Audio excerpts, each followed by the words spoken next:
ज्ञान बिना आचरण का रेलगाड़ी भर के भी बेकार है, और आचरण एक चुटकी भर भी जिंदगी को संवारने के लिए बहुत बड़ा पहाड़ है।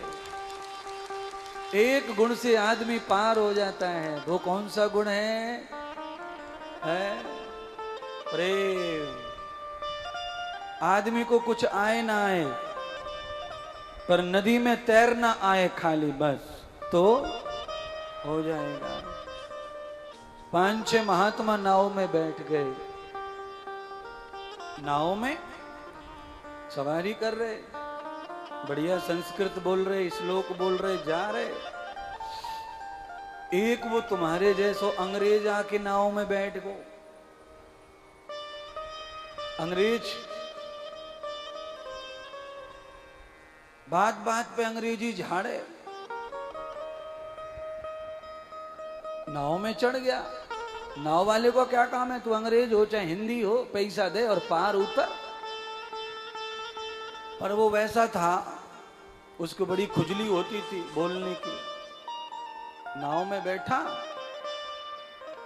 नाव चलाने वाले से बोलना शुरू कर दिया। क्यों भाई, तुझे अंग्रेजी आती है? केवट ने कहा नहीं, अंग्रेजी कहां से आएगी, हम तो अनपढ़ हैं, हमें तो हिंदी भी ना आती, हम तो अपनी भाषा बोलें। अच्छा, तुझे कार चलाना आता है? केवट ने कहा कभी देखा ही नहीं अपन ने तो ऐसा।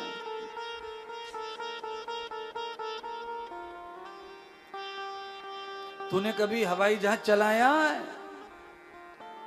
तुझे आता है चलाना हवाई जहाज? तुझे कागज पे चित्र बनाना आता है क्या? केवट ने कहा नहीं आता, नहीं आता, नहीं आता। भाई हम कुछ नहीं जानते, हम तो गंवार है, गरीब है, हमें कुछ नहीं आता। केवट ने कहा आपको सब आता है, बस थोड़ी दूर रह गया, आप बैठिए, हमें कुछ नहीं आता।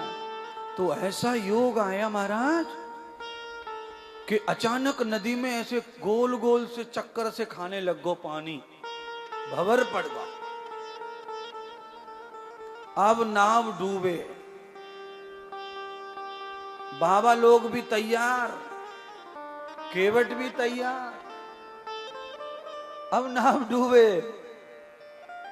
केवट ने पूछा अंग्रेजी आती है ना तुमको? हवाई जहाज, ट्रक सब आता है, अब बच के दिखाओ। केवट ने कहा कि मुझे खाली एक ही गुण है मेरे पास में, और वो गुण है तैरना आता है। और तुम्हें अंग्रेजी आती है, उर्दू आती है, तुम्हें ट्रक आता है, हवाई जहाज आता है, तुम्हें सब आता है, पर तैरना नहीं आता, तो इस नदी से तुम बच सकते नहीं हो। इसीलिए चाहे कितना भी ज्ञान हो, पर गुण एक ही तार ले जाएगा।